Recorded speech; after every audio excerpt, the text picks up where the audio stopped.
And one of the things we're talking about is this idea that marriage is hard. And so I was just getting ready one morning, and I often listen to stuff online when I do that. And I thought, well, I'll just listen to this sermon to see if there's something that I can use here, for an illustration. And so I'm listening to the sermon, and about 15 minutes in, I'm like, wait a minute. I've heard this before. I have heard this before. And he is talking to singles about how important it is not to find the right person, but to become the right person. Yeah. And that is the thesis of Andy Stanley's book, The New Rules of Love, Sex, and Dating. Yeah. I read that book when it first came out. The publisher sent it to me. I think it was like 2015, 2016, and I loved it. Yeah, and you've talked about it on the blog a bunch. Yeah, I actually have a blog post from 2016, and I'm actually going to let Andy Stanley explain what his book is about. Okay, Yeah. The main thesis of his book. So I have like a bit more of a minute long clip where Andy says it better than me in a sermon that he gave. On and on and on and on and on about this guy I had met at this party, and he was incredible in his job, and he was good looking. And she said, I was telling her that he was a Christian, and that he was like, Mom, I mean, he's like your kind of Christian, Mom. Like, he's the real deal Christian. Like, he doesn't just talk it, but he was talking about Jesus at this party, and I could tell his faith is real. And she was going on and on about this guy. He was just incredible. And she said her mom stopped ironing and set the iron on the ironing board and looked at her.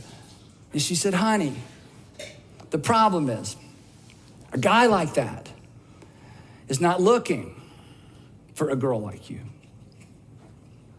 And she said, I literally fell to the floor and began to weep. This was years ago.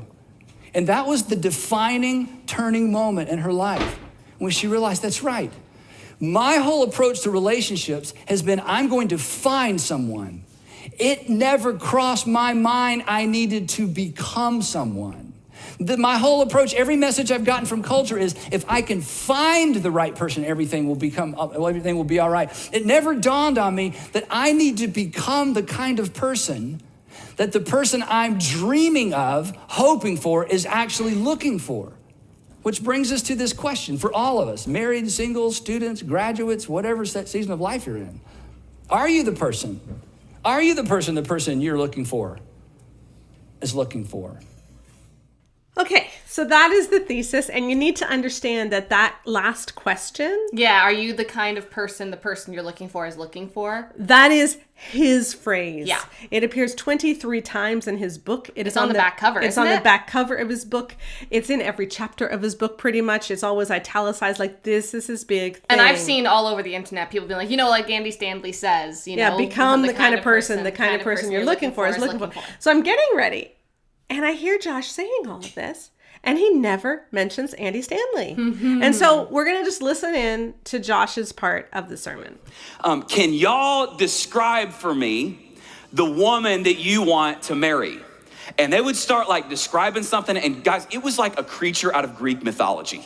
I mean, it was like, they would start talking about like, man, I want somebody accepting and compassionate with like the beauty of Selena Gomez and the godliness of Mother Teresa and the sense of humor of Zooey Deschanel. And they keep going on all this stuff. And they would finish their list, and I'd just like look out of the room, and I would say, bro, the girl you just described would never marry you.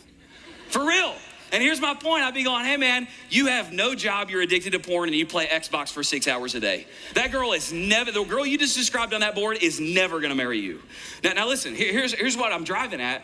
The Bible says nothing, like think about this, nothing about how to find a good spouse, nothing.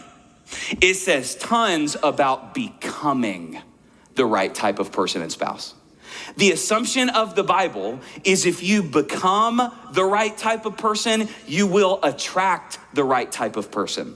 So here, let me just say it really quick. You need to shift your focus from finding to becoming if you're single and wanting to find and attract a good spouse. So let me just say it like this, and this is a mouthful. Become the person you're looking for is looking for. But I know that's tough. It takes a second. Become the person you're looking for is looking for. You guys remember, let me land a plane on this spot like this. Awfully similar, don't you think? Quite similar. Quite similar. He even has the same thing on the screen that Andy did before. So very similar. And he never mentioned Andy Stanley. So then I thought, what if there's more of this that's plagiarized? I mean, how, like, what is the chance that I would actually have read the book that he plagiarized from? But it's just that that's one I happen to know. So I thought, what if he's done this in the rest of his sermon? So I listened to the beginning. I just went back about, to where this whole section started, where he's talking about finding a spouse. And I realized, so this is about 4 minutes before what I played for you, I realized that he frames this as the myth of the one. Mm-hmm. Okay. Now, what you need to know is that Andy Stanley calls it the right person myth. That is the first chapter in his book, The Right Person Myth. And in the sermon that I've just played for you, that clip, he talks about the right person myth as well. But as I listened, I couldn't hear a lot of Andy Stanley, a lot of similar thoughts, but not exactly Andy Stanley. Yeah. But I wondered, I wonder if there's someone else. Mm-hmm. And so let me play for you something that Josh Howerton also said. The Bible it says the two shall become one. It does not say the halves shall become whole. And when two halves enter a marriage, they don't make a whole, they make hell. So you hear that laughter there. People are responding to that. So he set this whole thing up as saying, people are trying to find the person that is going to complete me. And he talks about Jerry Maguire and Renee Zellweger saying, "You complete me." The whole thing, right? And so I wondered, has someone else said this? Like, are these truly his words? And I Googled it, and it led me to this sermon by Steven Furtick, where, and I need to say, Steven Furtick also sets up what you're about to hear with the story of Jerry Maguire and Renee Zellweger. And then Steven Furtick says this. Go be with his wife, and it says that the two will become one. Let me tell you what it doesn't say. It doesn't say the halves will become whole.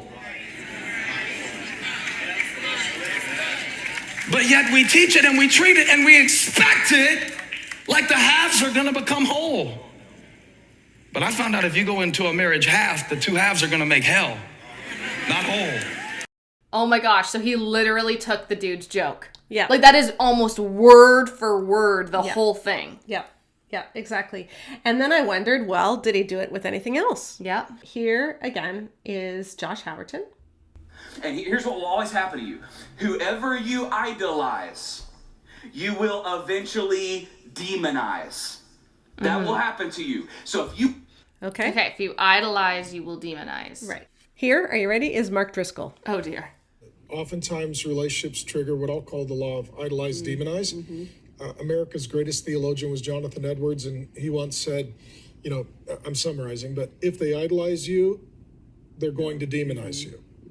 Now, I need to say, too, about Mark Driscoll, that this is something which he has said repeatedly for years. It's kind of his thing. There's multiple graphics. Well, I mean, he's also quoting Jonathan Edwards. Yeah, he is. But he's really made this his thing. He has a book where this is like his seventh law, the law of idolizing and demonizing. Yeah. There's multiple graphics. So you could go back a decade where you have Mark Driscoll saying, whatever you idolize, you will eventually demonize, etc. So in those exact words. And so he, again, is taking Mark Driscoll.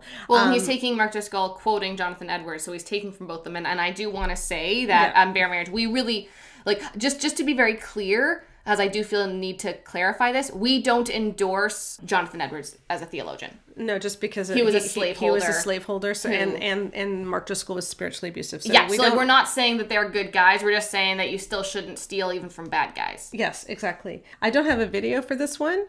There was another pithy saying that he did use in this very few moments. He said, marriage does not create new problems in your life. It reveals the issues that were already there. Mm-hmm.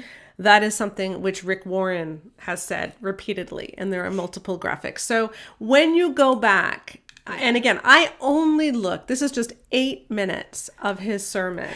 And you found 4 different people that he took Andy Stanley, Mark Driscoll, Rick Steven Warren, Furtick. and Steven Furtick. And he took their outlines, he took their words, and basically every pithy thing that he said was from somebody else.